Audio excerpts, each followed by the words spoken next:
Hello friends, I'm Elizabeth Beelman and welcome back to Unearthing Shadows Light. I wanted to touch upon some of my experiences yesterday because I'll tell you, when it rains it pours. I woke up yesterday and I had all the plans to take my daughters down to Mark Anthony's in Cape Cod and get ice cream and pizza and meet up with a friend for dinner. And I had just enough money set aside for that. And I went and I checked my bank account and it was negative. So Amazon decided to take out an extra payment from my Amazon credit card, which, I mean, in the long run, it's fine because that money is going to go there anyway. But as I'm looking at my phone and realizing that I have a negative bank account balance, I walk out to my car and someone broke into it. Joke's on them, there was nothing to steal, but everything was ransacked. Although they opened my car doors, that I didn't lock my door, and that's on me. But I bring this up to you because I could have taken that situation and totally just ruined my day for it. I could have been in the mindset of lack. Why does this happen to me? What the fuck? How dare, whatever. And I had to stop and I took a deep breath and I was like, okay, before being a little bit more conscious than she is now, would have been pissed off and allowed that to just completely ruin my day. But instead, I took a deep breath and I decided to trust, because that's all I can do, or all we can do in certain situations, is just throw caution to the wind and trust it. So nothing was taken from my car. I'm not without a roof over my head and food to feed my kids, etc. So I'm just gonna sit in the energy of gratitude and be grateful for what I do have and not what I'm lacking. And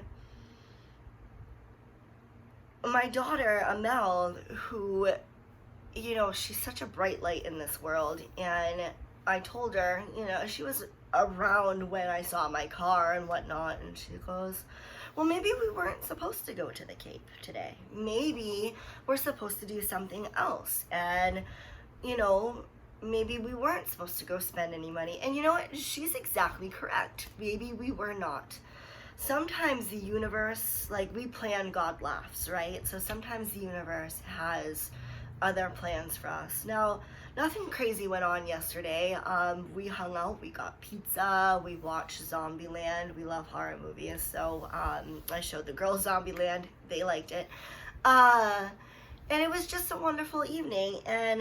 But if I had continued to sit in that energy of lack, I would have been, well, I don't want to be interested in knowing what would have came my way, because I know what would have came my way. More lack, more things like that situation. We can and have the ability to shift our perceptions like that. So if something, and it's, listen, I preach to the choir. My apologies. I don't mean to sound like I'm a know-it-all. I am not. In the words of Kansas, if I claim to be a wise man, it surely means I do not know. But we are all still, like I said, radios. We're emitting frequency. So whatever I'm sending out, I'm going to get back. So if I was just fuck this and fuck that and what the hell, and my life's ruined and this and that, what other experiences yesterday could have come in that way? Because that's all I would have been focusing on. So just a little tidbit into my life, and to not allow shitty situations ruin your mood for the rest of the day. Is your life really shitty, or is it something that happened in a moment that caused a shitty experience that you're continuing to hold on to on a daily basis? Just something to think about. So I'm just gonna jump right into a collective reading. energies have been good. Lots of still manifestation. We are still nearing that 8-8 portal. Thoughts become things, so be very aware with self-talk and how that's coming in for you. You'll notice a change. Your thoughts, as you're thinking things, come very, very quickly into fruition. So that veil, that manifestation veil between here and other planes of existence, it's very, very quick energetically. I'm going to be using the Ascended Masters Oracle deck by Doreen Virtue. Just a quick collective reading, please.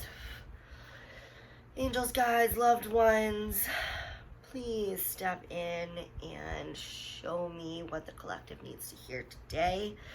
I'm looking for whatever cards, just a few that decide to just jump right out. Okay, so we have Hina, who's a beautiful Ascended Master, very Hawaiian-esque, and it is the card of freedom.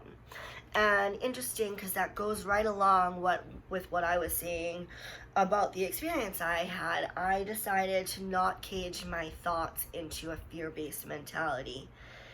And by doing that, I ended up setting myself free. So if you're having things that are coming in and are putting you in a sense of lack and wanting energy and needy energy, I feel like that's shifting out big time right now. We're being more apt to more easily let go of stuff like that.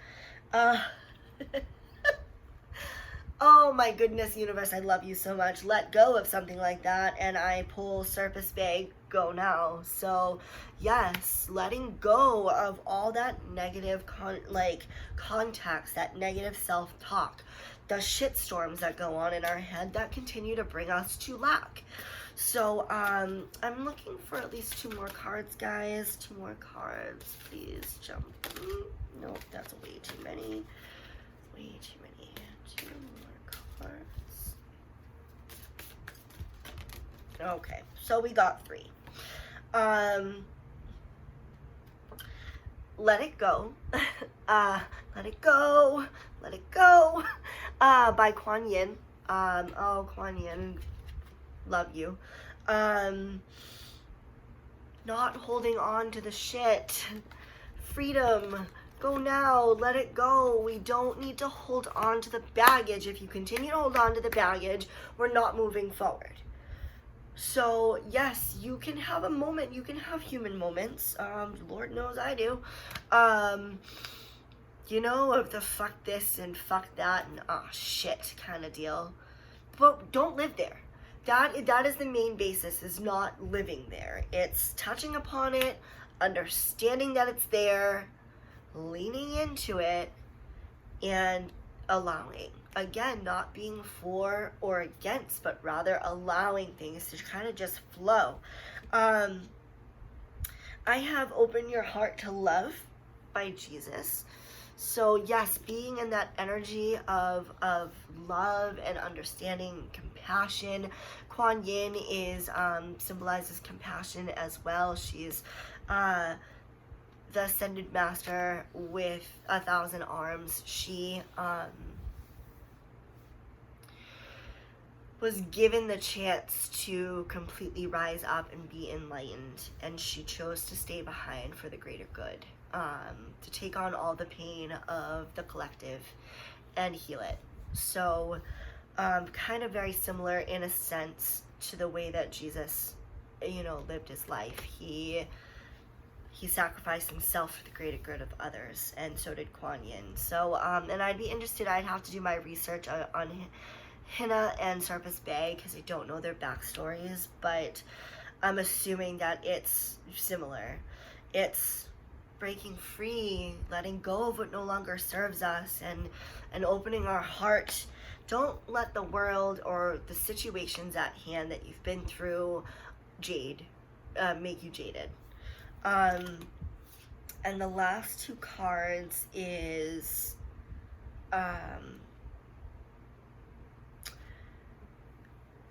Siddhartha Gautama Buddha, and this is Meditate. So meditation doesn't necessarily mean that you have to lie down for hours at a time with your eyes closed and just go inward, because Lord knows my mind is too ADD for that. But I do in turn do many walking meditations. So as I'm going around the house and I'm cleaning and I'm listening to music and I'm, experiencing life on a day-to-day basis, I'm getting thoughts and situations that come in, and I'm processing them as I'm walking around. So you can easily do walking meditations. It doesn't mean that you need to sit in silence and just be, although that's wonderful too, and hopefully at some point I can train myself in my mind to get there.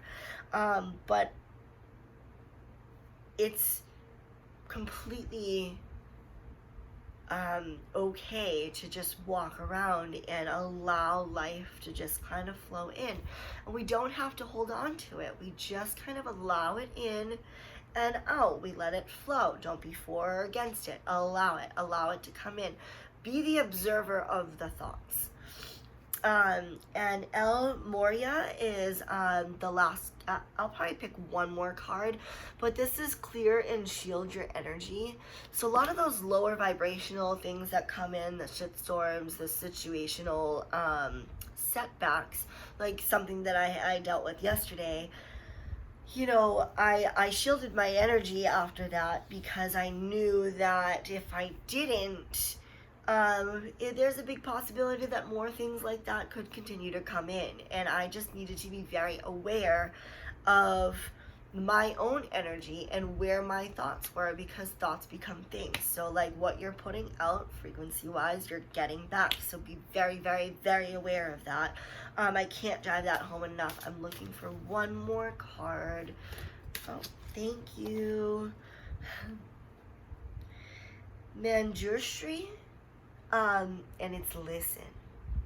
So again, I was just talking about walking meditation, right? Listening, being able to listen to your own. I'm not talking about listening to the noise outside yourself. Listen to your own being and your own voice, and understand that we have power and control. We have way more than we give ourselves credit for. But instead of trying to get a point across and drive something home, sit in stillness and in silence and listen. So that is all I have for you guys today. Pretty short reading. I'm going to be going to take my ladies out to lunch, because now funds are back in and going, because that's really what money in this life isn't for keeping. Right? We buy our experiences in life. We experience our experiences in life. Money is always there to come in and come out, to flow, to not hold on to. If you're holding on to it, you're losing out on certain experiences. I'm not saying go blow your money on everything by any means. I'm just saying now is not the time to do that. Now is the time to not worry about it so much and allow it to come and go. I know it may be easier said than done for most, but it really has shifted a perspective in me and allowed me not to be so attached in various forms. So remember to listen and to open your heart, to let go of what no longer serves you, and for that you shall be set free. So namaste, everybody. Thank you so much.